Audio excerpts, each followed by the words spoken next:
चलिए अब शुरू करते हैं मल्टीपल चॉइस क्वेश्चन, जो कि सभी सामान्य प्रतियोगिता परीक्षाओं के लिए है, कुछ तथ्य के साथ। ये जो है कॉम्पिटिटिव एग्जामिनेशन व्यू से हम जो ऑब्जेक्टिव क्वेश्चन दे रहे हैं, ये सारे एग्जाम जैसे एनटीपीसी हुए, ग्रुप डी हुए, ये सारे एग्जाम के लिए यूपीएससी सारे एग्जाम में ये सारे क्वेश्चन पूछे जा सकते हैं। सो चलिए शुरू करते हैं आगे।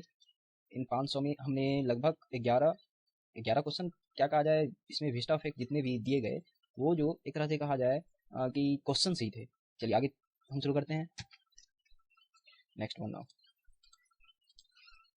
स्टेम सेल जो अन्य प्रकार की कोशिकाओं में विकसित होने में सक्षम है, कहाँ से ली जाती है? क्या जड़ से या स्टेम से? आप कहोगे सर स्टेम से नहीं यार, आगे देखो, भ्रूण से या फूल से? जी सर, ये क्या किससे कहाँ से लिया जाता है? ये सर भ्रूण से लिया जाता है। स्टेम सेल कहाँ से लिया जाता है? भ्रूण से लिया जाता है। इसके बारे में आप जानते हैं? ये ऐसी कोशिका होती है जिसमें शरीर के सभी अंग को कोशिका के रूप में विकसित करने की क्षमता मिलती है। इसके साथ ही ये अन्य किसी भी प्रकार की कोशिकाओं में बदल सकती है। देखिए ये जो है, ये सेल्स किसी भी कोशिका को रिपेयर कर सकती है। जैसे आपकी हड्डी टूट गई तो उसको रिपेयर करने में स्टेम सेल मदद करता है। स्टेम सेल कहाँ से मिलता है? भ्रूण से। कहाँ से? भ्रूण से। चलिए आगे देखें। चलिए, पुस्तक जेनेरा प्लेंट्रियम किसने लिखी है? जेनेरा प्लेंट्रियम किसके द्वारा लिखा गया था? लिनियस। क्या लिनियस के द्वारा लिखा गया था, या बेंथम और हुकर के द्वारा? क्या इनलर और पोर्टल के द्वारा और हर्चिंसन के द्वारा? नहीं सर, ये तो लिखा गया था लिनियस के द्वारा। जी हाँ, लिनियस दादा नहीं, परदादा नहीं यार, उससे भी ऊपर वाला दादा यार, बहुत ऊपर वाले दादा के द्वारा लिखा गया था, मतलब लिनियस। जिनका जन्म कब हुआ था? 1707 में हुआ था। जेनरा प्लेंटारम स्वीडिश प्रकृतिवादी कार्ल लिनियस का प्रकाशन है, जिनका जन्म 1717 में हुआ था और इनका जन्म मृत्यु कब हुआ था? 1778 में। ठीक है, चलिए आगे देखा जाए। कौन सा एकमात्र स्तनधारी जो उड़ सकता है? कौन है? ब्लू व्हेल है? क्या चमगादड़ है? अरे सर, ब्लू व्हेल तो मछली है, वो तो उड़ नहीं सकता। चमगादड़ तो उड़ सकता है सर। क्या मुर्गी? अरे मुर्गी भी उड़ सकता है सर। छिपकली तो नहीं उड़ सकता है सर, वो तो होगा, व्हेल भी नहीं होगा, छिपकली भी नहीं। क्या मुर्गी होगा? मुर्गी भी नहीं होगा, क्योंकि स्तनधारी नहीं है सर। चमगादड़ होगा, डायरेक्ट आप कह सकते हो चमगादड़ होगा, ये है चमगादड़। चलिए आगे देखते हैं। चमगादड़ को इंग्लिश में बेट कहते हैं। एकमात्र स्तनधारी जीव जो उड़ सकता है, ये ध्यान में रखिएगा। एकमात्र स्तनधारी कौन है? चमगादड़, जो उड़ सकता है। चलिए आगे देखते हैं। आई एम ओके, मतलब क्वेश्चन कुछ इस तरह से है। मानव शरीर का सामान्य तापमान कितना होता है? कितना? 96.4 डिग्री फ़ारेनहाइट, या 97.4 डिग्री फ़ारेनहाइट, या 98.6 फ़ारेनहाइट, या 99.4 फ़ारेनहाइट? कहोगे सर 96 तो हो नहीं सकता है। 96 पहले कर थे ना हम लोग का, कहा जाए तो 96 नहीं होता है सर। हम लोग टेम्परेचर चेक किए हैं सर। किससे? थर्मामीटर से सर चेक किए हैं। 97 भी नहीं होगा सर।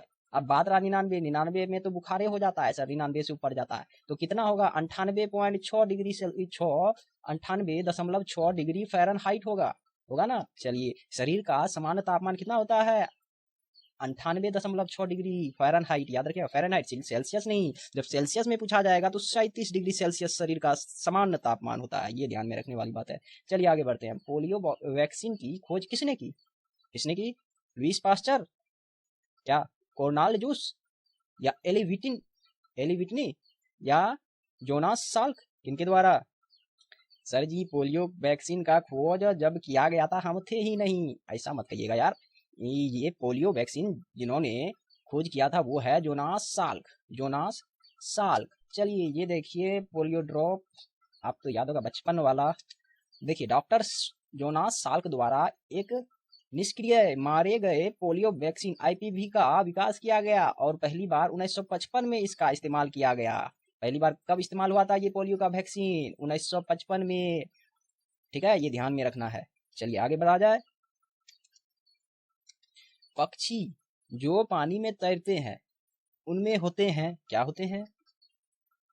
वेड पैर, या ब्रॉन्ड पंख, या लंबी चोंच, या पंजे के साथ पैर की उंगली? सर जो पानी में तैरता है उसका लंबा चोंच सर भी जरूरी नहीं है। बताए कि बत्तख सबका तो लंबा चोंच नहीं होता है, नहीं हंस का होता है लंबा चोंच।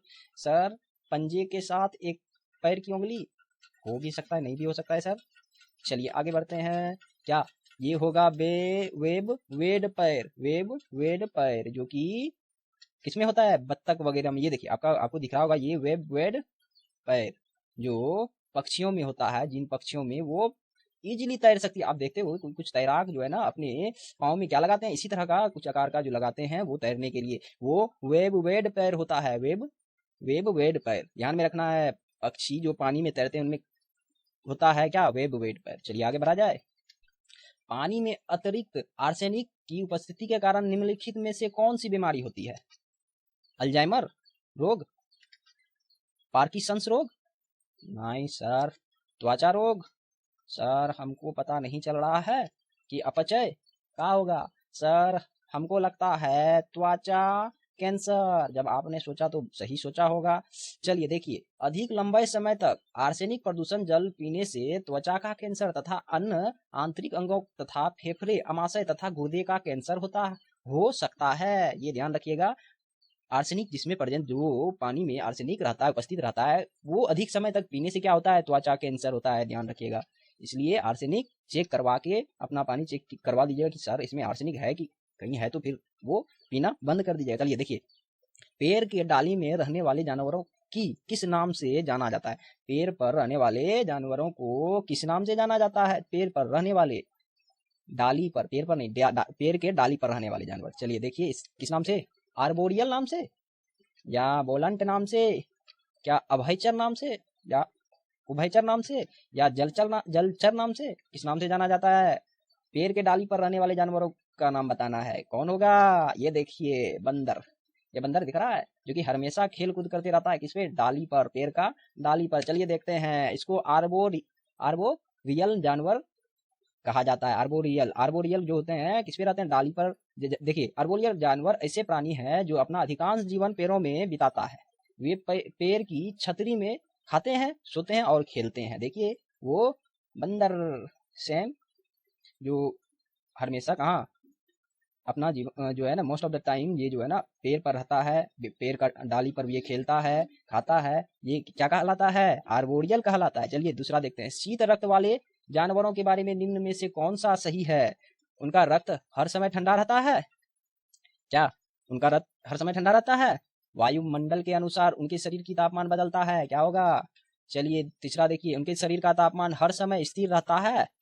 वे पास आने वाले सभी जानवरों को मार देते हैं। देखिए, ठंडा रक्त, कोल्ड ब्लडेड एनिमल कहा जाता है। क्या होगा? ये होगा दूसरा नंबर। उनका जो है ना, वायुमंडल के अनुसार उनके शरीर का तापमान बदलता है। उनका जो है ना, वायुमंडल के अनुसार उनका शरीर का तापमान बदलता है। इसमें क्या आते हैं?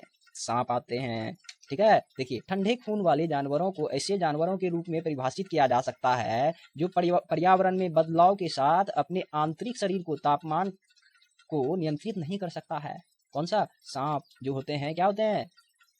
ठंडे रक्त वाले होते हैं। एक बात तो आप जरूर देखे होंगे, सांप जो है ठंडी के सीजन में ना के बराबर दिखता है, क्योंकि ये कोल्ड ब्लडेड होते हैं, मतलब शीत रक्त वाले होते हैं। ये जो है ना हाइबरनेशन में चले जाते हैं। इनके बारे में हाइबरनेशन में क्यों जाते हैं, ये डिटेल इस लेक्चर में हम नहीं दे सकते हैं, या आगे का लेक्चर में जरूर हम चाहेंगे इसके बारे में, इसका फैक्ट बताने का। चलिए आगे देखते हैं। निम्नलिखित में से किस जानवर किस जानवर का जीवन काल लंबा होता है? किस जानवर का? पहला हाथी, दूसरा मगरमच्छ।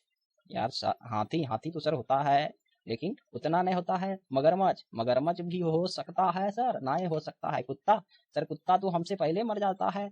कुत्ता जो है ना, उसका लिमिटेड होता है। हाथी का लगभग 60 साल होता है, मगरमच्छ का 65 साल कहा जाए, और कुत्ता का जो है 25 साल तक होता है। उसके बाद जो है कछुआ का बात हुआ। कछुआ 150 साल तक जी सकता है। कितना? 150 साल तक। देखिए, कछुआ एक ऐसा जीव है जो किसी भी जानवर से लंबा जीवन जीता है। इस जानवर का औसत आयु 150 से 200 साल तक होता है। ठीक है, ये कछुआ के बारे में। Thank you.